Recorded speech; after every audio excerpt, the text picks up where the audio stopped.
جی جناب، تو یہ بات اب تک سامنے آئی کہ جھوٹ ہو، غیبت ہو، چغلی ہو، برائی ہو، یہ تمام چیزیں جو ہے وہ زبان ہی سے سرزد ہوتی ہے۔ اب اس کے حوالے سے اخروی جو نقصانات ہیں اور اس کے حوالے سے جو وعیدات ہمارے لیے آئی ہیں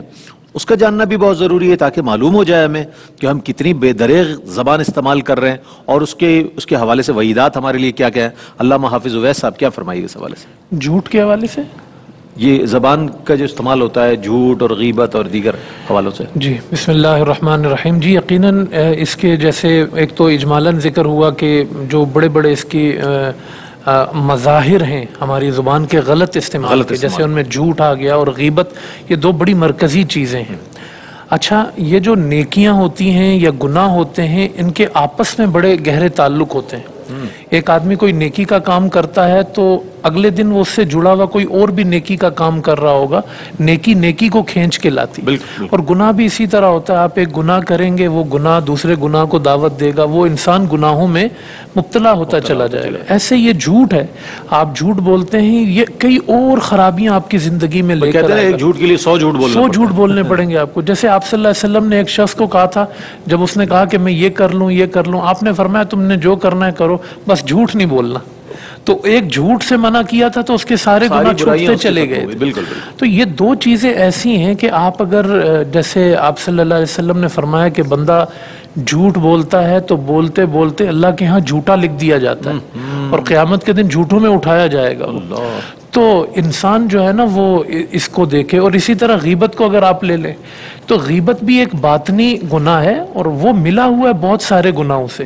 باطن کے اور بات، اگر آپ غیبت کر رہے ہیں تو پھر آپ کے اندر چغلی بھی پیدا ہوگی، آپ غیبت کر رہے ہیں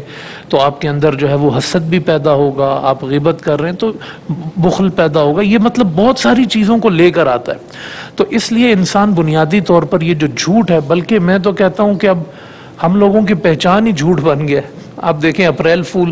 یعنی ایک رسم ہے، یہ دھوکہ دینا ہے، دھوکہ دینا، اور اس کو فخر کے ساتھ اپنے سیلیبریٹ کر رہے ہیں اس کو بھی۔ آپ دیکھیں والدین اس انداز کے کر رہے ہیں کہ جناب وہ تو ہم نے تو آپ کو بے وقوف بنایا تھا۔ تو والدین بچوں سے کہتے ہیں کہ بھئی آپ جو ہے وہ سچ بولا کریں، خود ان سے جھوٹ بول رہے ہوتے ہیں۔ اسی طرح آپ سیاسی سطح پر دیکھ لیں، قومی سطح پر دیکھ لیں، ایک حکمران کہیں پر آتا ہے جی، کہتا ہے کہ مجھے ووٹ دے دو، میں یہ کر دوں گا، میں یہ کر دوں گا، وہ جھوٹ بول رہا ہوتا ہے۔ یعنی ہر سطح پر آپ دیکھیں گے اس کے جو اثرات ہیں وہ ہمیں معاشرے میں نظر آتے ہیں۔ تو اب اللہ پاک نے اسی لیے فرمایا کہ سب سے بڑی چیز تو یہ ہے کہ یہ لعنت کا جو ہے نا سبب ہے، اللہ کی رحمت سے آپ دور ہو جاتے ہیں۔ لعنت اللہ علی الکاذبین، کہ اللہ پاک فرماتا ہے کہ اس پر بندے پر لعنت پڑ جاتی ہے۔ اور قیامت کے دن بھی جو ہے وہ بندہ جھوٹوں میں اٹھایا جاتا ہے، اور جھوٹ بولتا ہے تو اس کے منہ سے بدبو نکلتی ہے، یعنی انسان کا باطن آلودہ ہو جاتا ہے اس جھوٹ بات کرنے کی وجہ سے۔ آپ صلی اللہ علیہ وسلم نے مختلف طریقوں سے اس کو روکا۔ آپ نے فرمایا سنی سنائی بات کو آگے پہنچا دینا انسان کے جھوٹا ہونے کے لیے کافی ہے۔ بلکہ اگر آپ دیکھیں گے احادیث طیبہ میں زمانہ جاہلیت کے اندر لوگ جو کافر بھی تھے وہ جھوٹ سے بچا کرتے تھے، یعنی یہ ایسا ایک عیب تھا کہ عیب کی شکل میں تھا، یہ وصف کے طور پر اب یہ وصف کے طور پر جو ہے وہ بڑا زبردست جھوٹا بھائی، وہ تو بات اس کا مطلب کچھ بھی کہہ دے لوگ یقین کر لیتے ہیں۔ جی، تو اس لیے جو ہے وہ یہ انسان کو جو ہے زندگی کے اندر جتنے یہ نقصانات پہنچاتا ہے اور جتنا انسان کا اعتبار ختم کرتا ہے، اور قیامت کے دن انسان جھوٹوں میں اٹھایا جاتا ہے، ملعون لوگوں میں اٹھایا جاتا ہے، اور انسان کی ساری نیکیوں کو کھا جاتا ہے، اور انسان کے جو ہے وہ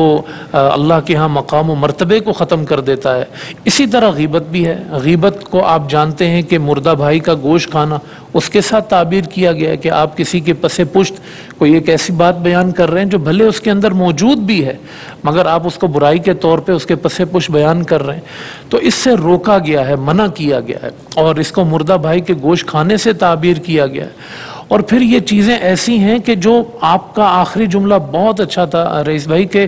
یہ زبان چلتی سب سے زیادہ ہے، سب سے زیادہ یعنی آپ دیکھیں کہ اس اعتبار سے آپ دیکھیں گے تو بڑے بڑے گناہ اس کے آگے چھوٹے ہو جائیں گے، کیونکہ بدکاری ہے، ڈاکہ زنی ہے، چوری ہے، قتل ہے، اس کا موقع بنانا پڑتا ہے، اس کے لیے ایک وقت چاہیے، یہ ہر وقت چل رہی ہے، تو اس کو ایک اعتدال میں رکھنا، اس کو روکے رکھنا، حضور نے فرمایا نا من سمت نجا، جو خاموش ہوا اس نے نجات پائی، یعنی آپ کو اگر نہیں بولنا تو آپ کیوں بول رہے ہیں؟ اگر اچھی بات نہیں بول رہے تو خاموش رہیں۔ آپ مزاح کی حالت میں بھی آپ صلی اللہ علیہ وسلم نے فرمایا آپ جھوٹ نہیں بول سکتے، اور مزاح پر بھی کیا کیا واہیات مغلظات بولے جا رہے ہیں، ساری باتیں کرنے کے بعد میں تو مذاق کر رہا ہوں۔ تو یہ جو ہے انسان کو سوچنا چاہیے اس حوالے سے کہ آپ صلی اللہ علیہ وسلم نے جس طریقے سے اس کی مذمت بیان فرمائی ہے اور جتنا اللہ نے اس پر لعنت کا اظہار فرمایا ہے، ایک جملہ بس یہ کہ بعض جگہوں پر غیبت جائز بھی ہوتی ہے، ہمارے ہاں جیسے غیبت کا بیان ہوتا ہے، آپ جو ہے وہ اپنا درد کسی کے سامنے، کسی نے آپ پر ظلم کیا ہے اور کوئی شخص اس ظلم کو دور کر سکتا ہے، آپ اس کے سامنے کسی کا عیب بیان کر رہے ہیں، ایک بندہ گناہی اعلانیہ کرتا ہے، تو جو اعلانیہ گناہ کر رہا ہے وہ آپ کہیں بیان کر رہے ہیں تو وہ تو ہے ہی اس کے اندر، وہ خفیہ طور پہ تو نہیں کر رہا ہے۔ اسی طرح کسی کے شر سے بچانے کے لیے آپ جو ہے کسی کو بتاتے ہیں کہ بھئی اس کے دھوکے سے بچ کے رہنا،